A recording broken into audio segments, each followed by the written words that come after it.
Bonjour et que Dieu vous bénisse. Bienvenue sur le podcast Epoué, un échange conduit en esprit et en vérité. Nous sommes l'Église pentecôtiste unie en Europe et aujourd'hui nous allons parler d'addiction, de toutes ces choses qui nous enchaînaient avant de connaître le Seigneur. Pour vous témoigner de leur libération, 3 frères et sœurs de la congrégation de Marseille, Amélie, Michael et Sébastien. Bonjour et bienvenue. Bonjour. Bonjour. Bonjour. Alors pour commencer, une question, c'est quoi une addiction pour vous ? Alors pour moi, une addiction, c'est ce qu'on entend par là, c'est-à-dire c'est quelque chose que l'on prend qui a un pouvoir sur nous. Je pense c'est ça qui est important, c'est d'avoir que ça a un pouvoir sur nous et qu'on est obligé de prendre en fait tous les jours. Pour moi, une addiction, c'est quelque chose qu'on a tous les jours. Par exemple, avec l'alcool, des gens ne se rendent pas compte parce que dans le monde, il y a beaucoup de personnes qui boivent, on va dire pas beaucoup, c'est-à-dire un verre par exemple de vin à chaque repas par exemple. Si on fait ça, ça veut dire qu'on va boire un ou 2 verres de vin par jour. Et à partir de ce moment-là, ça veut dire qu'on se met la molécule de l'alcool dans le sang tous les jours. Et ça devient une addiction. Parce que moi, je connais des personnes qui font ça, qui boivent un verre de vin à chaque repas, ce qui n'est pas excessif, ce qui n'est rien du tout. Ok, beaucoup pensent que c'est pas grand-chose. Mais en vérité, le jour où ces personnes-là n'ont pas leur verre de vin au repas, eh bien, ils sont pas bien en fait. Ils se rendent compte que ça va pas. Il manque quelque chose. Donc une addiction, c'est ça. Donc on pense notamment à la cigarette, l'alcool, la drogue, les médicaments, toutes ces choses-là.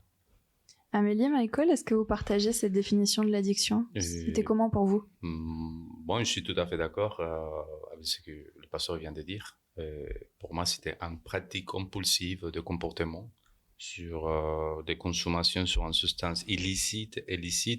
Par contre, lui, il vient de toucher un sujet important. Il a parlé sur la molécule de l'alcool, et que ça joue un rôle très important sur les personnes, parce qu'il faut d'ailleurs savoir que l'alcool c'est une drogue. Il faut savoir tout ça. Il faut que tous soient conscients de ça. Et dès le moment qu'on sache que ça c'est une drogue et qu'il y a des choses chimiques qui sont influencées pour ça, donc la molécule de l'alcool, c'est le méthanol, et ça joue dans notre organisme, dans notre cerveau, et voilà, ça enchaîne les problèmes dans notre organisme. Et donc, si on a pensé à vous pour cet épisode, ce n'est pas pour rien. C'est parce qu'à un moment donné dans votre vie, vous avez été accro à quelque chose. Donc là, vous avez parlé d'alcool. Mais je crois savoir que ma sœur Amélie était accro à autre chose. Oui, moi j'étais accro à la cigarette et aux médicaments. Voilà, donc c'était mes 2 grosses addictions. D'ailleurs, tu as dit quelque chose par rapport à l'alcool, que c'était vraiment quelque chose de dur. Toi, tu parles de la cigarette, mais pour moi, vous savez, j'ai touché à beaucoup de choses avant d'en parler. J'ai touché à énormément de drogues et ces choses-là. Mais pour moi, le plus difficile, c'était l'alcool et la cigarette. Vraiment, pour moi, ce sont les éléments les plus durs en fait à se séparer. Et les 2 choses les plus répandues et les plus socialement acceptées. Oui, puis légal aussi. Légal et économique. Tout à fait. C'est plutôt économique dans tous les sens de l'eslavon de la société. C'est plus accessible si tu es pauvre ou riche. Mais bon, en plus, c'est légal. Mais c'est ça. Ce sont les choses les plus anodines et les choses acceptées par la société, voilà, qui sont finalement les pires addictions. En fait. Est-ce que vous aviez conscience de ce problème quand vous étiez vous-même enchaîné par une addiction ? Est-ce que vous aviez conscience que c'était une addiction et qu'il fallait vous en sortir ? Alors moi, je vais parler, par exemple, pour commencer, moi la première chose à laquelle je suis devenu accro, c'est la cigarette justement. Il faut savoir que dans ma famille, mon père et mes frères fumaient. Donc moi, depuis que je suis tout petit, en plus à cette époque-là, c'était pas comme aujourd'hui, parce qu'aujourd'hui, il y a beaucoup de restrictions. Tu parlais de l'économie. Aujourd'hui, la cigarette, c'est très cher. D'ailleurs, c'est très bien. Mais à l'époque, c'était vraiment rien. Moi, quand j'ai commencé à fumer, là, le paquet de cigarettes, il était à 10 francs à l'époque. Aujourd'hui, je crois qu'il est à plus de 10 euros, 12 euros, je crois, quelque chose comme ça. Donc ça a beaucoup augmenté, évidemment. Et surtout, à l'époque, on fumait dans les avions. on fumait dans les voitures, on fumait de partout, dans les bars, dans tous les lieux publics, en fait, on fumait, hein, il n'y avait pas de souci. Aujourd'hui, c'est complètement interdit, mais il faut savoir qu'à cette époque-là, c'était normal. Donc moi, j'étais avec mon père qui fumait dans la voiture, qui fumait à la maison, voilà. Donc j'ai toujours vécu dans une ambiance de tabac. Et donc j'avais mon père qui fumait, mes frères qui fumaient, mes 2 grands frères qui fumaient. Donc c'était quelque chose que je connaissais, quoi, on va dire, hein, et qui faisait partie de ma vie, en fait, finalement. Donc personnellement, c'était vers l'âge de 12 ans ou 13 ans, quelque chose comme ça, où j'ai commencé à fumer les premières cigarettes. Alors au départ, c'est comme tout, hein, je pense qu'on va parler de ces choses-là aussi, voilà, on a des amis qui fument et qui vous proposent une cigarette, qui vous proposent de fumer avec eux. Et puis, comme au départ, peut-être vous refusez parce que vous dites non, moi je fume pas, et parce qu'on vous a dit il faut pas fumer, c'est pas bien. Donc vous refusez. Mais au bout d'un moment, socialement, vous vous sentez plus ou moins obligé en fait d'accepter à un moment donné, parce que sinon vous êtes tourné en ridicule, sinon vous faites pas partie du groupe d'amis, etc., etc. Ça c'est très important. Il y a une grosse influence des gens autour de nous pour commencer en fait à fumer. Je me rappelle que la première cigarette que j'ai fumée, c'était dans un parc. Justement, j'étais au collège à ce moment-là et on avait 1 heure de repos où il n'y avait pas un professeur qui n'était pas là ou je sais pas quoi, et on est tous partis dans un parc. Et ça a commencé à sortir des cigarettes et à fumer. Et on m'en a proposé une et donc voilà, j'ai accepté, mais j'ai vraiment accepté en fait pour faire comme les autres en fait. Je pense vraiment ça c'est au départ, c'est ça. Et à ce moment-là, tu parlais de conscience, on n'a aucune conscience en fait de ce qu'on est en train de faire. On n'a pas de conscience qu'on va être qu'on est en train de rentrer dans un piège, parce que c'est vraiment ça en fait. Ouais. Parce qu'on commence par fumer au départ, ça nous fait mal à la gorge, on crapote, quand on dit on n'avale pas la fumée, ce genre de choses. Mais après, quand on va vouloir fumer et faire comme les autres, ça va devenir quelque chose qu'on va plus pouvoir s'en passer. Le problème, c'est ça. C'est qu'après, quand tu fumes tous les jours et que tu commences à fumer régulièrement des cigarettes et tout, tu peux plus vivre sans en fait. Et là, on parlait de molécules tout à l'heure, là on a la nicotine, qui est le produit qui rentre dans notre corps et dans notre corps a besoin ensuite et qu'il réclame. Et on ne peut pas vivre sans. Après, on en a vraiment besoin et ça devient terrible parce que ça agit sur tout notre corps, toute notre façon d'être, notre humeur et toutes ces choses-là. Donc, pour ma part, j'ai commencé les addictions avec la cigarette comme ça. Alors, je sais pas pour vous. Mais... Ouais, toi, Amélie, par exemple, tu as commencé comment ? Alors, moi, la cigarette, je me souviens que la première fois qu'on m'a proposé une cigarette, j'avais 8 ans. C'était Oui, mais... Oui, mais en fait, c'est juste la première fois que j'ai testé. En fait, il m'a proposé et j'ai commencé il m'a montré comment je devais tirer sur la cigarette. Et comme j'étais vraiment jeune, j'ai tiré dessus, mais pour moi, je l'ai mâché. J'ai essayé parce que je me suis dit, ça se mange en fait. Et du coup, j'ai toussé, et j'ai trouvé ça horrible, et j'ai trouvé que ça avait un goût infect, et j'ai craché. Et je sais qu'en plus, plusieurs années de ça après, au collège, j'ai fait, en cours de biologie, j'ai fait un exposé sur les méfaits de la cigarette, sur le fait qu'il y avait du goudron dedans. Et du coup, j'étais en train de défendre en fait le fait qu'il fallait jamais rentrer là-dedans. Ouais. Et comme Pasteur disait, la société a fait que, en plus, on m'a même pas proposé quand je suis rentrée au lycée. J'avais vraiment envie de faire comme les autres. Et je pense que quand on est adolescent, on a beaucoup envie de se sentir inclus dans une société, dans un groupe. Et beaucoup de mes amis fumaient à cette époque-là. Et ils m'ont pas proposé, ils voulaient pas forcément que je fume. D'ailleurs, il y en avait déjà une de mes amies qui était déjà dépendante, donc ça ne voudrait pas, c'était pas quelque chose qu'elle aurait voulu que je fasse. Mais moi, j'avais envie de me sentir intégrée, et du coup, j'ai acheté un paquet de cigarettes. J'ai commencé à fumer. Et je me suis rendu compte que c'était pas vraiment terrible. Je l'ai donné à quelqu'un. Mais après, je sais pas, j'ai persévéré quand même dans le fait de me dire que pour vraiment être comme les autres, il fallait que je continue à faire ça. Et du coup, je me suis un peu forcée au début. Et après, c'est vraiment devenu quelque chose que j'arrivais plus à m'arrêter. Et ça a été de plus en plus dur. Plus je fumais, plus je suis rentrée dedans. Et après, j'ai pas réussi à m'en sortir. Et toi, Michael, tu étais aussi accro à la cigarette ? Beaucoup de choses. Cigarettes, alcool. C'était quoi alors ta première addiction ? Comment tu as commencé à rentrer dans les addictions ? Quand j'avais 13 ans, je fume un pétard. C'est des amis qui m'ont proposé. Tu as commencé directement comme ça ? Oui, c'était un ami, heureusement, entre guillemets. Il m'a proposé, j'étais à la maison, tranquillo, et il m'a proposé, on va tester. Je suis parti dans un parc avec lui. Ça m'a pas du tout dérangé, mais c'était une nouvelle sensation, des nouvelles choses que je n'ai jamais eues. Et ce qui est un peu différent dans mon histoire, c'est que, à différence de vous, j'étais chrétien. Je suis parti de l'église, je m'éloignais de l'église. Et du coup, quand je suis venu ici en France, c'était un processus de restauration. Oui. Et c'était ici que je commençais à laisser, surtout pour moi, le plus dur de toutes les addictions, c'était l'alcool. Parce que l'alcool, il était juste...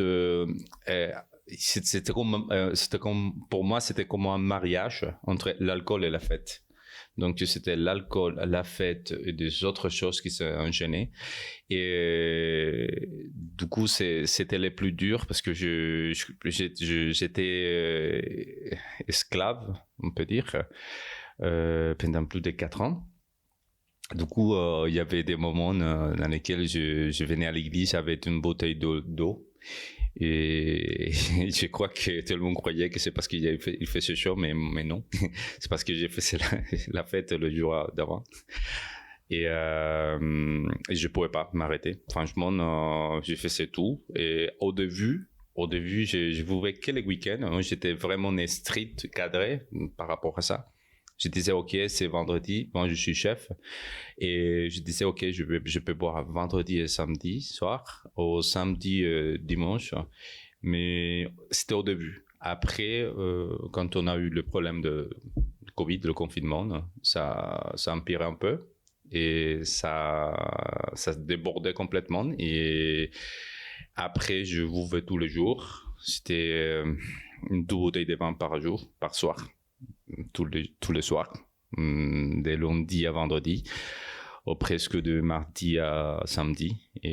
Mais je me suis rendu compte, c'était juste après quand je commençais à trembler, et il y avait des effets que je me suis dit, OK, il faut faire attention. Il y a une question qui me vient là par rapport à ce que Amélie elle disait, ce que tu dis. Amélie elle disait qu'au départ elle s'est un peu forcée à fumer, et moi je le dis aussi, je me suis forcé à fumer, mais aussi quand j'ai commencé à boire c'était pareil, parce que l'alcool en principe quand vous commencez à en boire ça brûle, ouais. Ça fait mal à l'estomac, c'est pas très bon. Est-ce que tu te rappelles un peu de ça, que ça a été, t'as dû te forcer un peu pour prendre certaines choses? Bien sûr. Moi par exemple il y avait certains alcools que je tolérais pas. Et au début, c'était certains whisky, certains vodka, certaines choses comme ça, mais juste pour faire plaisir aux autres, juste pour être entouré de gens qui disaient allez, vas-y, on y va, on va faire ci, on va faire ça. Et comme on a parlé sur la dopamine, que ça joue un rôle important sur notre cerveau. Et vous savez que quand on commence à boire l'alcool, ça commence à désinhiber un peu il y a notre neurotransmetteur qui s'appelle GABA et des choses comme ça qui commencent, on se sent plus excité, moins stressé. Et je pense qu'on se lâche. C'est à ce moment-là que j'ai commencé à, OK, pourquoi pas, on va goûter ça, pourquoi pas, on va tester celui-là. Et même si ça fait mal, parce que les jours suivants, il y avait des jours dans lesquels je commençais à vomir d'une couleur un peu étrange, donc vert, marron. Je sais que ça me faisait vraiment mal à l'estomac et pourtant je le faisais. Mais je pouvais pas. Après, ça est parti comme ça. Il y a un moment donné, comme on dit ici à Marseille, à un moment donné, je ne pouvais pas m'arrêter. Oui, parce qu'au départ, on se force. Mais après aussi, on se force parce que c'est pas bon, mais après on se force aussi parce qu'on en a besoin aussi. Oui, ça, c'est tout à fait d'accord. Est-ce que c'est la même chose avec toutes les addictions? Donc ça a été le cas avec la cigarette, avec l'alcool, mais est-ce que pour les médicaments, c'est la même chose? Au début, tu te forces à prendre les médicaments? Non. Alors, pour les médicaments, je me suis pas forcée. En fait, j'étais jeune quand j'ai commencé les médicaments, j'avais 15 ans. Et en fait, j'étais vraiment pas bien et j'ai vu un psychiatre qui m'a prescrit des médicaments et du coup, j'ai commencé à les prendre, mais pas en me forçant, tout simplement parce que j'ai suivi l'avis médicale. Donc les médicaments en question, c'est pas du paracétamol ou du Doliprane? Non, c'était le Prozac et ils appellent ça la pilule du bonheur en Amérique. Et du coup, j'ai commencé ça à mes 15 ans et après, ça s'est enchaîné avec des anxiolytiques, avec beaucoup de choses. Et non, on n'a pas l'impression d'en dépendre, mais au fur et à mesure que le temps passe, on se rend compte qu'on n'arrive pas à dormir sans. J'ai besoin de mon anxiolytique pour dormir. Je vais avoir besoin de mon antidépresseur parce que sinon, je vais me sentir mal et je vais ressentir qu'il y a quelque chose en moi qui ne va pas. Et en fait, ça m'a fait plus de mal qu'autre chose. Parce qu'il y a des moments, j'étais à l'école et je piquais des crises, je me tapais la tête avec la calculatrice parce que c'est une réaction chimique en fait dans le cerveau qui fait qu'à des moments, on fait des choses qu'on n'a pas conscience. Et pour moi, ça a été vraiment difficile d'arrêter ça. Et au départ, c'est pas du tout une addiction. D'ailleurs, il faut savoir que les médecins, quand on va leur dire que voilà, ce médicament, on sent que ça commence à faire que je me sens mal, etc., au lieu de... Ils n'ont pas la solution, en fait. Du coup, ils vont nous prescrire un autre médicament, médicament plus fort ou plus encore. Du coup, on s'enfonce et la solution, c'est pas là-dedans. Les médicaments, il y a ce qu'on appelle les effets secondaires. Et les effets secondaires, pour les contrer, on te donne d'autres médicaments, en fait. D'autres doses. Alors, moi, j'ai pas forcément eu de médicaments pour les effets secondaires, j'en ai pas forcément eu. Mais je sais que, voilà, un antidépresseur, en fait, ça va endormir le nerf parasympathique. Donc, en fait, on n'a plus vraiment conscience des choses qu'on ressent. Ça va refouler nos émotions. Au niveau physique, on va ressentir une angoisse. On va tout de suite prendre un médicament. Je me souviens, quand je travaillais, à un moment, j'ai voulu prendre un anxiolytique parce que je sentais une angoisse monter. Et en fait, il y a aussi un côté très psychologique parce que j'ai avalé le médicament et tout de suite, je me suis sentie bien. Ouais, alors que l'effet chimique ne pouvait pas encore faire effet. Ouais. Donc, en fait, il y a aussi une sorte de conviction de se dire que ça va nous faire du bien. Et du coup, ça joue encore plus le fait qu'on va dépendre de ça. Et voilà, c'est une addiction qui est complètement différente. Elle est beaucoup plus... Comment dire, elle est beaucoup plus cachée. Elle est vicieuse. Ouais. Elle est vicieuse. Elle arrive comme ça. On va pas nous dire qu'on en dépend. Et il y a beaucoup de personnes qui dépendent de ça aujourd'hui et qui se rendent pas compte qu'en fait, quand on rentre là-dedans, c'est vraiment difficile de s'en sortir. Et toi, Sébastien, tu disais tout à l'heure que tu as pris beaucoup de choses dans ta vie, notamment des drogues un peu plus classiques, si on peut dire. Oui. Est-ce que c'était, comme pour Michael, est-ce que c'était très lié à une atmosphère de fête, par exemple, à un entourage, ou est-ce que c'était de la curiosité, juste pour goûter une fois et tout de suite t'es tombé dedans?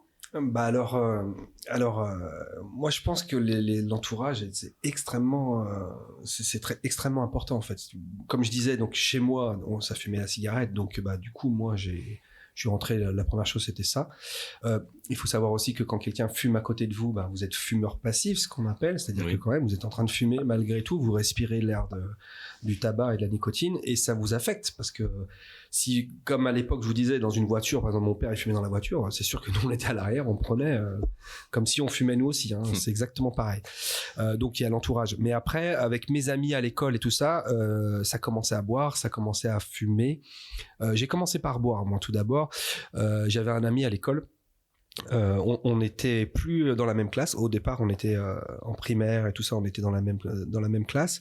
Mais après, au collège, on a changé de collège. Enfin, chacun était dans un collège, on n'était plus à la même école. Mais lui et moi, on avait un trou dans la semaine au même moment. Et je sais plus, c'était le mardi ou le mercredi après-midi, je sais plus. La première heure de l'après-midi, on n'avait pas cours. Et donc, du coup, on se retrouvait entre midi et 2 et on passait le début d'après-midi ensemble toutes les semaines. Et lui, il aimait bien la bière. En fait, il aimait bien boire la bière. Ses parents buvaient de la bière, justement, voilà, encore. Donc, il en avait pris un peu dans la bouteille de ses parents et tout ça. Et donc, il aimait bien ça. Et on s'était acheté une bière. Donc, on s'était acheté 1,5 litre de bière. Et entre midi et 2, on a commencé à le boire et tout ça. Et donc, une bouteille pour un adolescent à 2, ça fait mal quand même. Et donc moi j'ai commencé avec ça, boire de la bière comme ça, et je me souviens que c'était terrible parce que j'avais cours donc après, et j'étais, disons les choses, hein, j'étais sous, donc c'était très difficile. Je luttais pour pouvoir comprendre les cours et rester sobre et essayer de montrer, de faire croire que j'étais bien normal, mais c'était très difficile. Et j'ai commencé vraiment comme ça. Après, j'avais aussi mes amis et surtout celui-là, l'ami là, qui aimait bien essayer d'explorer les choses et tout ça, et qui commençait à fumer des joints. Et donc moi, j'ai toujours refusé de fumer des joints, parce que par contre, même si mes parents fumaient, enfin mon père fumait, il nous a toujours dit qu'il fallait pas toucher la drogue, que la drogue c'était mal, que c'était dangereux. On avait une image de celui qui se drogue, il finit par mourir avec une picouse dans le bras, enfin une aiguille dans le bras, pardon. Donc on avait cette image-là.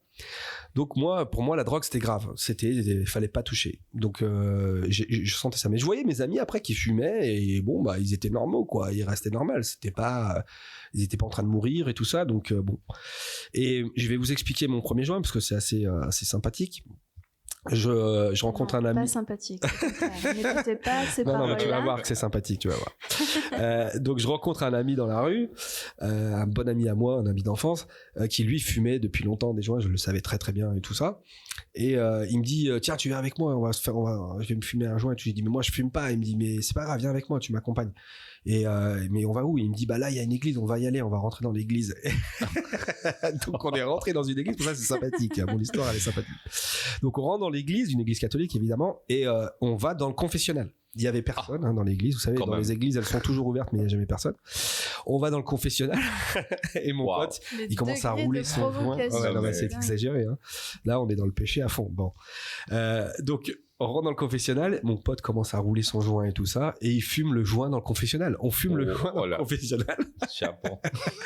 Et il me dit tu veux fumer? Et je dis non, moi je fume pas. Et à la fin, il me semble qu'il a fait comme ça, ce qu'il m'a dit.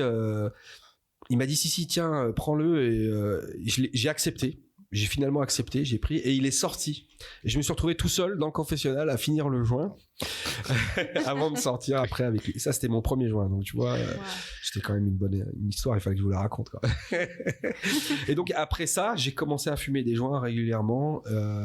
Et je me rappelle que donc ce premier joint ne m'a pas fait grand-chose. Franchement, j'ai pas senti grand-chose et tout. Et donc, par ce fait, on se dit, bon, c'est pas bien grave, quoi.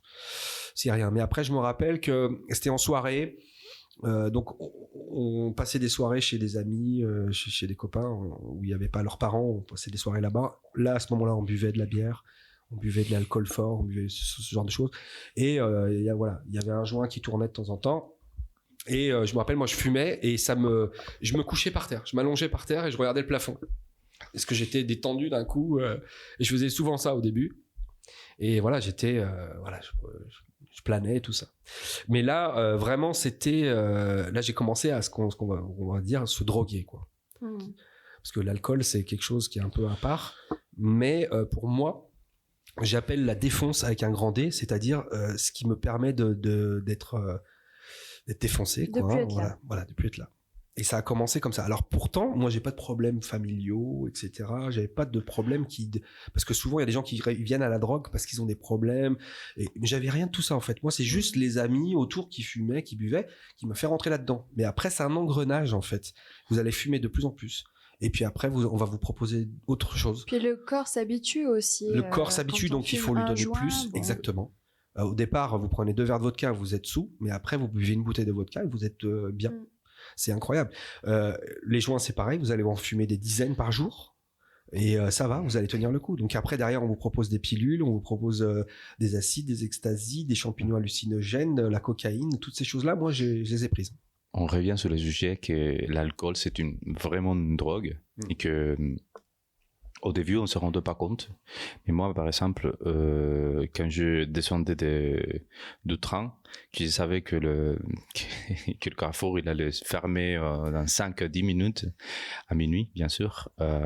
Je descendais en courant pour acheter mes 2 bouteilles de vin, parce que c'était le Châteauneuf du Pape d'abord, et après Margaux, voilà, très bonne, rouge, le soir, et tout seul. Et je savais, moi, je commençais à voir que mes mains, elles commençaient à trembler. Le matin, je savais pas pourquoi. Moi, j'étais en train de parler avec mes potes, mes amis. Et du coup, je voyais que mes mains, elles tremblaient. Je disais, mais c'est bizarre, mais je sais rien. Mais les soirs, ça commençait à... Je sais pas, c'est comme si les sangs, ils montaient dans la tête. Et tu commences à dire, allez, vas-y, il faut ce soir une autre bouteille. Et j'étais dans une boucle. C'était comme un cercle. Et voilà, le juste suivant, il avait la descente, qu'on appelle là. Et on se sentait mal, on disait non, on va pas les faire, c'est bon. Et après, non, de trouver, même si c'était cher, parce qu'il y a pas mal de vins ici qui sont un peu quand même, hein, et on trouvait les moyens. Et on tombait, encore une fois, tous les jours. Et ça passait, ça passait. Et quand je venais à l'église, je me sentais vraiment le pire des péchés, comme la Bible dit. Et je ne sais pas si vous avez entendu un verset qui dit, l'apôtre Paul, qu'il dit, je me sens le pécheur, je suis le premier des pécheurs. Ouais. Et voilà, comme ça, je me sentis chaque fois que je venais à l'église. Et il y a une chose importante que ça jouait un rôle très très important chez moi, c'est que à l'église il y avait, Dieu merci, il y avait personne qui m'a jugé pour ça. Et malgré que je savais qu'il y avait certains qui savaient. Et le pasteur, il y avait aussi parfois j'ai trouvé les frères de l'église, je les croisais au Vieux-Port. Moi j'étais avec mes potes et je remercie les frères de l'église qui m'ont jamais jugé pour ça. Et moi j'étais avec mes potes, avec bien sûr mon cigarette, mes cocktails, une bouteille de vin en train de bouffer. D'abord, Lina, tu m'as vu beaucoup de fois avec mes potes et ils m'ont jamais dit ça c'est pas bon, ne fais pas ça, jamais. Ils m'ont dit bonjour, Dieu te bénisse. Je me suis dit je le présentais à mes potes, je disais Etienne, ça c'est mes frères de l'église, voilà, j'étais réglo apparemment, mais j'étais mal, franchement j'étais mal et personne savait comment c'était, la lutte que j'avais dans mon esprit, dans mon âme.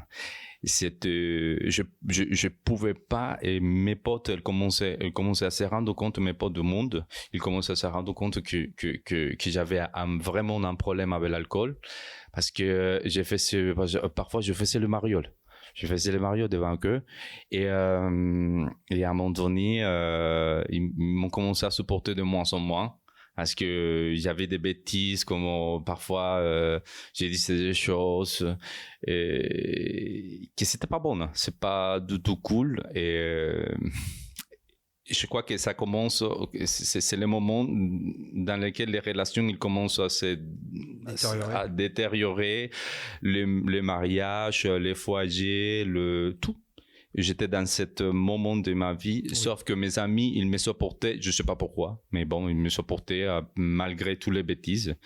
Et sauf que le jour que je me suis rendu compte, c'était les jours que j'étais allongé par terre à 4h du matin, et c'était les secours qui m'ont réveillé dans la roue. Et voilà, je savais pas, parce que je venais de faire une grosse soirée avec mes potes, je me trouvais par terre à la Canavière. Bon, je me suis dit, ok, mon Dieu, je peux pas. Et finalement, un jour, on a fait une grosse soirée et j'allais faire une bêtise dans le bar devant la serveuse. Il y avait une serveuse. Sauf qu'un ami à moi, il m'a vu, il m'a pris pour la main, il m'a dit, Michael, qu'est-ce que tu vas faire? Viens. Il m'a envoyé à la maison dans le Louvre. J'ai commencé à crier devant tout le monde, ils vont me séquestrer, mais bon, j'ai fait une bêtise. Un scandale. Ouais, un scandale. Après, je suis arrivé à la maison, j'étais tellement torché que je commençais à vomir et je commençais à pleurer. Et j'ai dit encore une fois, Dieu, je t'ai fait beaucoup ces prières. Et aujourd'hui, c'est la dernière, je ne sais pas qu'est-ce que tu vas faire, mais j'en peux plus. Je ne sais pas comment te demander que je ne peux pas. Et c'est juste dans cet instant, à 4h du matin, que je sentis, je suis pas une personne même si je suis croyant, je suis pas une personne qui est très mystique comme ça, mais je sentis quelque chose, quelqu'un m'a touché mon estomac. Et voilà, je me dormis. Voilà, je suis allé me coucher. Et depuis ce jour-là, je bois plus. Moi, je sens même l'alcool et j'ai même pas envie. Je peux passer devant le magasin, je peux passer même devant Ricard. Et moi, je sens rien. Mais rien, c'est rien. Moi, je vous assure que Et ça a disparu complètement ce soir. Comme ça. Oui, comme ça. Et t'as pas eu de problème de manque? Non. Et ce qui est marrant, le plus marrant de tout, c'est que mes potes, ils m'ont dit, et j'ai 2 potes qui sont athées, ils m'ont dit maintenant on croit en Dieu parce que Michael elle a laissé l'alcool. C'est quelque chose de tellement extraordinaire que les gens se repentent en voyant Michael. Amen. Amélie, toi, pareil, quand est-ce que tu t'es rendu compte en fait que les médicaments c'était une addiction et qu'il fallait que tu t'en sortes, qu'il y avait quelque chose qui allait pas et que... Alors, les médicaments, je m'en suis rendu compte quand j'arrivais plus à dormir sans. Quand on est obligé de prendre un anxiolytique pour pouvoir dormir, c'est qu'on commence à en dépendre. Après, il y a des petits moments où j'ai essayé d'arrêter. Et du coup, quand on arrête, on a un petit peu aussi la peur que tous nos problèmes vont revenir. Parce qu'en fait, faut savoir que moi j'ai pris ça par rapport à la dépression, j'étais dépressive, mais du coup, c'est comme s'il y a un gros trou dans votre salon. Et que du coup, vous savez, vous êtes tombé dedans et du coup, vous avez mal. Et puis, on vous dit, écoute, ce qu'on va faire, c'est qu'on va mettre un tapis dessus. Donc, ils mettent un tapis sur le gros trou. Et du coup, on se rend compte que nous, on va se balader dans le salon et parfois, on va retomber dans ce trou. Du coup, on va changer de tapis, on va en mettre un plus grand. Et en fait, ça a toujours été comme ça, quoi. Ça a été toujours des médicaments à changer la posologie. Et en fait, tu te rends compte que à partir du moment où tu l'arrêtes, tu te sens mal, mais c'est pas parce que le médicament a guéri ton problème, c'est juste qu'il le caché, mais le trou il est toujours là. Donc c'est vraiment ça pour moi, tout ce qui va être par rapport aux médicaments, ça cache. Et qu'est-ce que ça a eu comme répercussion sur ta vie d'être accro aux médicaments et de dépendre de ça, à part tes problèmes de sommeil? Est-ce qu'il y avait aussi d'autres problèmes qui ont été causés par cette addiction-là? Par rapport aux autres problèmes, je sais que au niveau de mon comportement, c'était un petit peu oui ou non. C'est pas bipolaire, mais c'est vrai qu'il y a des moments je me mettais à pleurer, à crier. C'est vraiment quelque chose où on n'a plus trop le contrôle de nos émotions en fait. Et je pense que tout ce qui est antidépresseur, donc moi c'était surtout antidépresseur et anxiolytique. Ça jouait un petit peu sur mon esprit où j'avais pas toujours conscience de tout ce que je faisais. Et surtout, à un moment, j'ai été vraiment mal où on a commencé à me donner un autre traitement pour la bipolarité. Donc, c'est un antipsychotique, je me souviens plus c'est quoi exactement, mais c'était encore pire.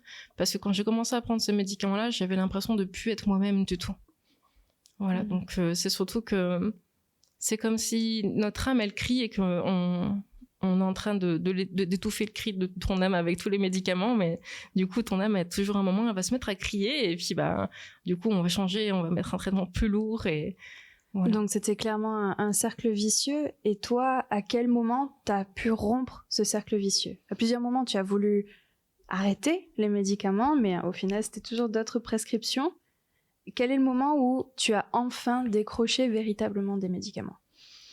Le moment définitif que j'ai arrêté les médicaments, c'est grâce au Seigneur Jésus. En fait, quand je suis arrivée à Marseille, j'ai rencontré Rizou qui m'a parlé du Seigneur. Il m'a parlé du Seigneur et ça a agi dans ma vie dans le sens où quand je suis venue à Marseille, j'avais un gros sac à dos, un gros sac de rando qui prend toute la longueur du dos et il y avait 2 gros sacs. Le premier sac, c'était la cigarette et le deuxième sac, c'était les médicaments. Donc j'en prenais beaucoup. Et je pense que c'est tout simplement grâce à la prière. Rizou priait pour moi, il priait beaucoup pour moi. Il a commencé à m'amener à l'église, il a commencé à me parler du Seigneur et il me faisait lire aussi la parole et aussi des louanges.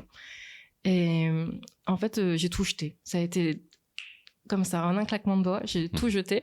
Alors bien sûr, les médecins vont pas vous conseiller de faire ça, mais même si on vous le conseille pas, je sais qu'après, j'ai appelé une personne qui me suivait dans un centre psychologique du Nord. Et quand je lui ai dit, je vais pas revenir, etc., j'ai senti que c'était comme si on disait, mais non, il faut revenir dans le Nord, il faut être suivi, etc. J'ai essayé d'aller dans un CMP à Marseille où j'ai senti que c'était plus à ma place, en fait. À ce moment-là, le Seigneur était en train de combattre pour moi et il m'a ouvert les yeux sur le fait que c'était pas ça la solution. Et du coup, j'ai tout jeté. j'ai eu des moments un peu d'absence, mais c'est parce que j'avais aussi d'autres problèmes. Mais du coup, ça a été du jour au lendemain et j'ai pas eu de combat véritable, tout simplement une délivrance. Donc la puissance ici, ça a été véritablement la prière de quelqu'un d'autre. Quelqu'un priait pour toi. C'est ça. Et grâce à sa prière, tu as été libéré par le Seigneur. Il a entendu ton âme qui criait ce que tu disais. Toi, pasteur, c'était la même chose, il me semble. Tu as été libéré de beaucoup de choses grâce à la prière de ton épouse. Oui, grâce à la prière de l'église, je me rappelle aussi avoir prié pour toi, mais l'église priait pour toi aussi avec les frères Arzo, évidemment. Oui, il y a la puissance dans la prière quand on invoque le Seigneur Jésus-Christ, évidemment. Pour ma part, donc, je suis rentré dans un cercle. Moi, ça me fait beaucoup de peine aussi par rapport à ce que tu racontes, Amélie, parce que finalement, moi, j'ai choisi, et Michael aussi, on a choisi de partir là-dedans, alors que toi, c'est plus on t'a mis dedans en fait, c'est ça qui est un peu dur, ça qui est pour moi est difficile. Par contre moi j'ai choisi parce que j'ai décidé un jour de dire oui à certaines choses et puis après je suis rentré dans le par contre après tous les trois on rentre dans un engrenage dans lequel on peut plus sortir et on n'a plus aucune maîtrise et ça va de plus en plus loin. Tu vas boire de plus en plus d'alcool, tu vas prendre de plus en plus de médicaments et moi c'était comme je disais la défense avec un grand D, donc ça veut dire que tout, moi c'était tout et n'importe quoi. Alors évidemment je buvais tous les jours, mais moi je buvais de la bière, donc ce qui est un peu moins fort que le vin quand même, mais je buvais de la bière tous les jours minimum, et après dans les soirées c'était du rhum, de la tequila, du whisky, tous les alcools très forts comme ça que je buvais sec, sans rien, sans jus de fruits, sans coca, sans ces choses-là, c'était abusé.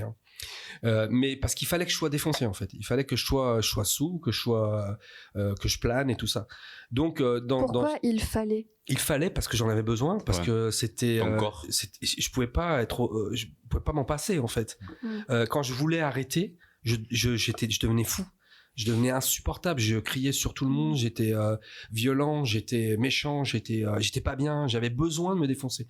Je me rappelle une anecdote, un jour je m'arrête de fumer des joints et j'ai arrêté 2 ou 3 jours, pas plus, et je n'en pouvais plus, j'arrivais pas à me contrôler, j'étais méchant avec la Sortania, j'étais violent, un jour j'ai dit allez je m'en vais, je suis parti avec mon sac à dos, je me suis acheté une bouteille de rhum et je suis parti dans la rue et j'ai commencé à boire mon rhum et tout ça. J'ai bu une bouteille de rhum entière comme ça tout seul dans cette soirée-là parce que j'avais besoin d'être sous, quoi, j'avais besoin d'être défoncé. Et c'était à tel point que si j'allais en soirée, on me proposait des acides, des extasies, comme je disais, des trucs comme ça, qui sont des médicaments aussi, c'est des choses chimiques qui ont des effets qui ressemblent un peu à ce qu'on nous prescrit dans les médicaments. Moi personnellement, quand j'ai regardé certains médicaments que tu as pu avoir, ce qui est écrit dessus, les effets ils vous disent voilà les effets indésirables ou les effets que vous pouvez avoir, je me disais mais ça c'est exactement pareil que des trucs que j'ai pris moi, c'est exactement les mêmes effets. C'est donc impressionnant. ça détruit le cerveau à un point incroyable. Et moi c'en était je me rappelle par exemple, je prenais le Seigneur m'a libéré, ok. Donc tout ça c'est derrière, c'est mon ancienne vie, y a pas de souci, mais je vais vous raconter un peu, mais c'est honteux. Par exemple, je prenais des produits chimiques, par exemple le K2R, détachant avant lavage. Vous connaissez ça? C'est un produit chimique que vous mettez sur les taches des habits avant de le mettre au lavage, pour bien que ça enlève les grosses taches qui veulent pas partir. Bon le K2R, j'en mettais sur un mouchoir et je sniffais ça et ça me défonçait. C'est terrible, donc ça vous détruit complètement le cerveau, ça vous détruit les neurones, c'est horrible ce genre de truc.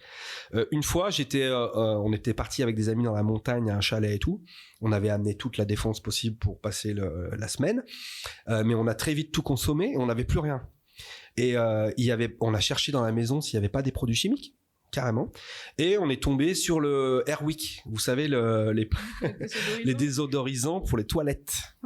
Désodorisant pour les toilettes, donc c'est vraiment très parfumé, vous pouvez pas prendre ça comme ça, mais si vous mettez une serviette dessus et que vous aspirez juste le gaz et qu'avec la serviette ça filtre tous les produits de parfum et tout ça, et ben vous prenez le gaz et vous pouvez vous défoncer avec ça. Et ben j'ai fait ça, ce genre de choses. Donc pour vous dire à quel point j'étais un junkie, quoi, c'est clair, J'avais besoin de me défoncer tout le temps, c'était pas possible autrement, quoi. Et je vous dis, quand j'essayais d'arrêter une addiction, je devais la remplacer par une autre. Si je voulais arrêter de boire, il fallait que je fume, il fallait que je me défonce. Et puis moi j'étais dans ce processus-là, donc si on me proposait de la cocaïne, si on me proposait des champignons hallucinogènes, si on me proposait quoi que ce soit, j'y allais, je prenais. Et je me rappelle une fois, j'ai pris de la cocaïne pendant un certain temps, c'est-à-dire que j'ai pris la cocaïne pendant au moins une ou 2 semaines d'affilée chaque jour, etc. Et là, vraiment, c'était très dur. Parce que quand je me suis arrêté, parce que ça coûte cher aussi, hein, ça, donc vous pouvez pas, comme vous voulez, prendre ça. Quand je me suis arrêté, là, j'ai eu vraiment tous les symptômes de manque qu'on peut imaginer avec les tremblements, la transpiration, le mal au dos, toutes les choses comme ça. J'ai vraiment ressenti ça. Et c'était terrible, en fait. Vraiment, là, ça m'a fait peur parce que là, j'ai vraiment senti le produit qui agit en vous et qui vous crée un manque intolérable qui est très difficile.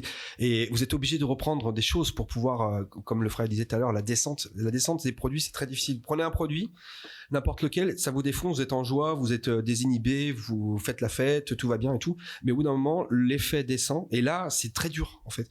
Parce que vous êtes moins bien, vous êtes pas bien, vous pouvez faire un mauvais délire, dépression, angoisse. Il y en a qui partent dans les suicides à ce moment-là, parce que c'est des moments très durs. Oui. Donc, il vous faut à ce moment-là autre chose pour vous remonter, en fait.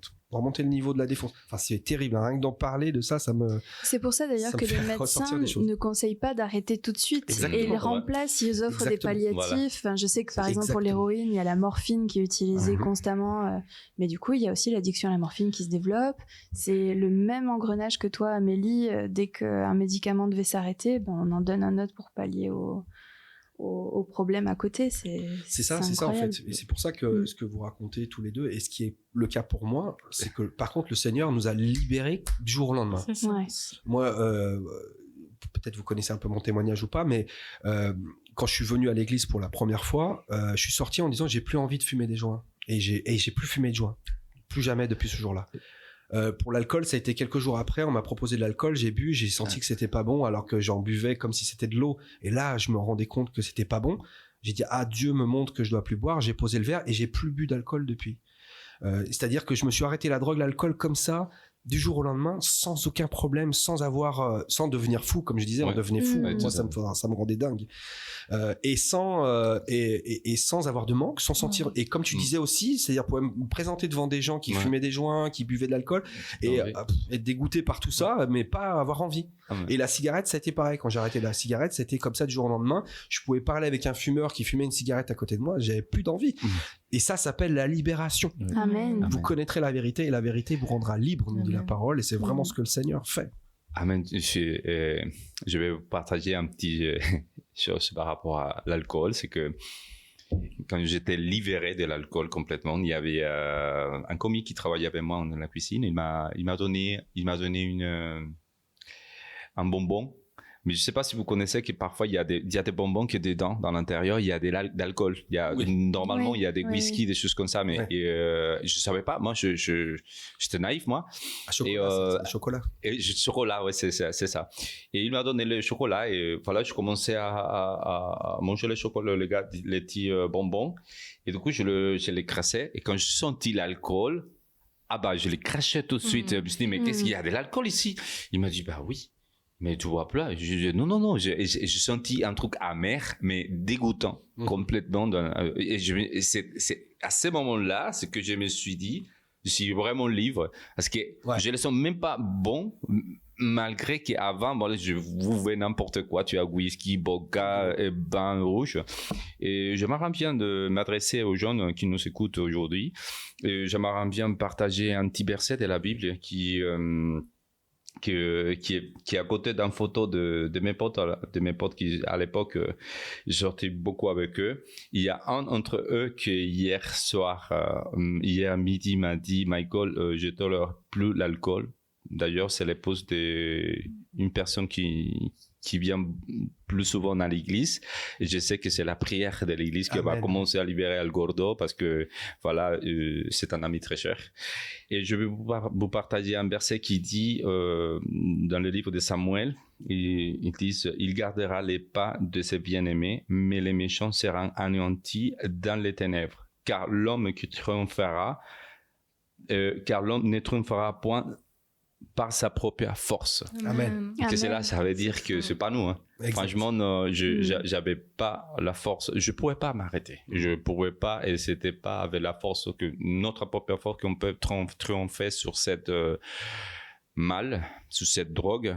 Et parce que nous les sommes, on doit le remplacer comme vous venez de dire. Et si on le remplace par les sets, que c'est un drogue aussi, ça peut être le sport, ça peut être la nourriture, ça peut être tellement de choses. Le jeu de vidéo, toutes choses en excès. La pornographie, il y a plein de sujets qui sont tabous. Peut-être on ne savait pas, ou on croit que on a tellement normalisé des choses, mais ce sont des addictions.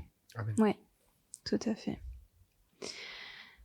Qu'est-ce que vous avez appris dans ce processus de libération quand vous êtes venu au pied du Seigneur et qu'il vous a libéré? Qu'est-ce que vous avez appris? Moi, personnellement, j'ai appris que le Seigneur, il est tout-puissant et qu'il peut tout. Et c'est le seul qui nous rend libres, en fait, véritablement, et qu'il le fait d'une manière tellement extraordinaire. Et comme le frère Michael l'a dit, c'est qu'on en est convaincu dans notre cœur. Tout d'un coup, on se dit, ça y est, c'est bon, moi, je veux plus de tout ça. Et j'en ai plus besoin, en fait. C'est-à-dire qu'il nous libère, en fait. C'est vraiment ça. C'est que vous avez des chaînes et puis vous pouvez vous habituer à vos chaînes, quoi. Et elles sont toujours remplacées par d'autres chaînes, si vous voulez. Mais une fois qu'on vous enlève vos chaînes, vous dites, mais attends, je suis libre, là. Et je veux terminer juste avec une dernière anecdote. Quand j'ai arrêté de fumer, que Dieu m'a libéré de la cigarette, parce que c'était la dernière chose, c'était pour moi la cigarette. Donc, le joint et donc toute la drogue. Tout de suite, quand je suis arrivé dans l'église, j'ai arrêté. Juste quelques jours après, l'alcool, donc Dieu m'a montré, j'ai arrêté. Et après, j'avais encore la cigarette. C'était la dernière chose. Mais quand Dieu m'a libéré de la cigarette, un jour, je pars avec mon épouse Tania dans une grande surface avec la voiture. Ce qui se passe, c'est que je fumais pas dans la voiture. Contrairement à mon père, je respectais Tania et Annalie à cette époque-là, qui était petite. J'attendais de me garer sur le parking pour sortir et fumer ma cigarette. Donc du coup, mon épouse et ma fille, elles rentraient dans les grandes surfaces avant moi, puisque je leur disais, allez-y, je vous rejoins, je finis ma cigarette. Et donc, la première fois que je suis allé dans cette grande surface-là, après avoir arrêté de fumer, je suis sorti de la voiture, j'ai pas allumé de cigarette évidemment parce que je fumais plus, et je suis rentré main dans la main avec ma fille et ma femme dans la grande surface, et en passant les portes, vous savez, qui s'ouvrent automatiquement, je me suis arrêté et je me suis mis à pleurer, en fait. Et certains disaient, mais qu'est-ce qui t'arrive, qu'est-ce qu'il y a et tout, et je lui ai dit, j'étais en fait c'était des larmes de joie. Parce que c'était la première fois, en fait, c'était la première fois de ma vie que je rentrais avec mon épouse main dans la main dans cette grande surface. Parce que jusque-là, j'étais obligé de lui dire, je te rejoins pour finir ma clope. Et là, j'étais rentré en même temps. Vous voyez, les petites victoires de la vie. Vous voyez. Puis c'est symbolique aussi parce que tu étais avec ta famille. Exactement. Ta famille était restaurée parce que tu étais libéré de l'addiction. J'étais libre, en fait, de vivre normalement avec ma famille. Grâce au Seigneur, vous voyez, et c'était vraiment extraordinaire. Ça m'a tellement ému que je me suis mis à pleurer, quoi. Et j'encourage tout le monde à pleurer d'ailleurs quand il faut. Pas hésiter, parce que ça fait toujours du bien. Des larmes de joie quand le Seigneur nous libère, amen. Moi, je sais que par rapport, il y a une louange qui dit car le combat est celui du Seigneur. C'est tout à fait ça. À partir du moment où on essaie de combattre nous, ça marche pas. Moi, la cigarette, j'ai fumé pendant 10 ans. Quand je suis venue au Seigneur, j'avais un patch, je fumais des cigarettes électroniques et c'était très dur pour moi. J'ai essayé d'arrêter plein de fois. Parfois même, je me cachais les cigarettes à moi-même en me disant que j'ai vraiment fait n'importe quoi.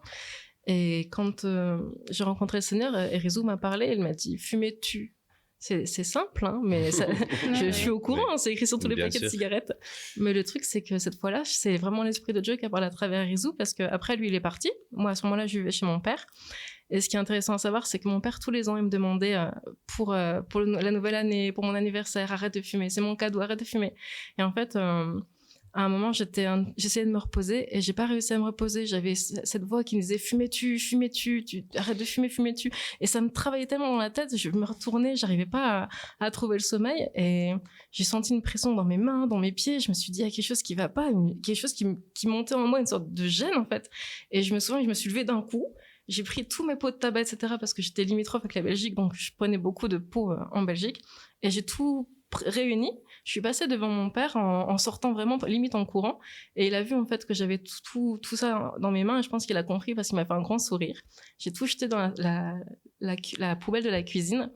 Et comme si c'était pas suffisant, en fait, j'ai pris le sac poubelle de la cuisine, j'ai dévalé les escaliers et je suis partie dehors dans la rue, dans la grande benne, et j'ai jeté toute la cigarette, tout ce que j'avais. Et en fait, ça s'est arrêté comme ça pour moi. Amen. Comme ça. Et j'ai pas combattu. C'est le combat du Seigneur. Amen. Amen. Amen.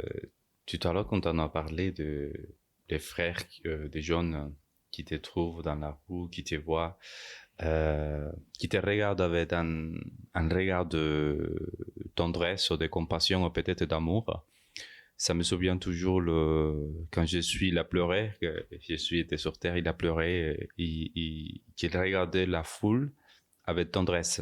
Amen. Moi, je crois qu'il faut toujours voir le sien, même peu importe l'état dans lequel il se trouve. On ne savait pas les combats que chacun d'entre nous, on a un fardeau. Amen. Chacun a un fardeau, on ne savait pas. Peut-être si pour toi c'est facile de voir, non mais arrêtez, l'alcool c'est facile, la cigarette c'est facile, la marijuana c'est facile, mais peut-être pour toi, mais il y a des autres traditions. Et c'est bien de voir les siens, comme on dit la Bible, plus haut que toi, comme de plus haut, supérieur, comme supérieur. Ouais. Et quand tu vois les gens avec tendresse, moi je crois que franchement, non, je vous dis de tout mon cœur, j'ai jamais remercié ça à l'église, aux frères, aux sœurs de l'église. Mais je sais que vous avez, Brian aussi, il m'a vu plusieurs fois avec Lee, on vient pas. Mais jamais je me cachais, vous savez que je me cachais jamais. Mais mille merci pour ne pas juger, mais de me dire Dieu te bénisse. Dieu te bénisse et bénir aux tables et dire bonjour à mes amis.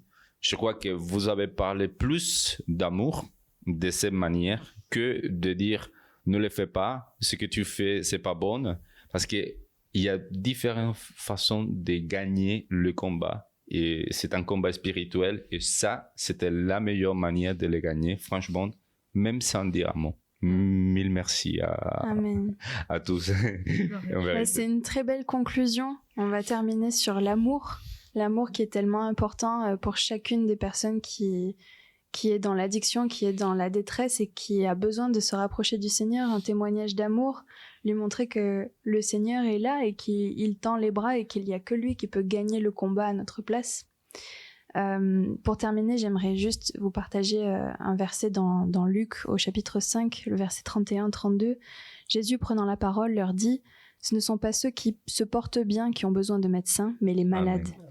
Je ne suis pas venu appeler à la repentance des justes, mais des pécheurs. » Amen. C'est un message du Seigneur Jésus-Christ qui dit « N'attendez pas d'avoir réglé vos problèmes tout seul avant de venir à moi. C'est moi qui règle vos problèmes. Amen. Venez tout de suite à moi. » Et là, tous vos témoignages, ils nous disent cela. Il n'y a que le Seigneur Jésus-Christ qui a pu vous libérer, chacun d'entre vous.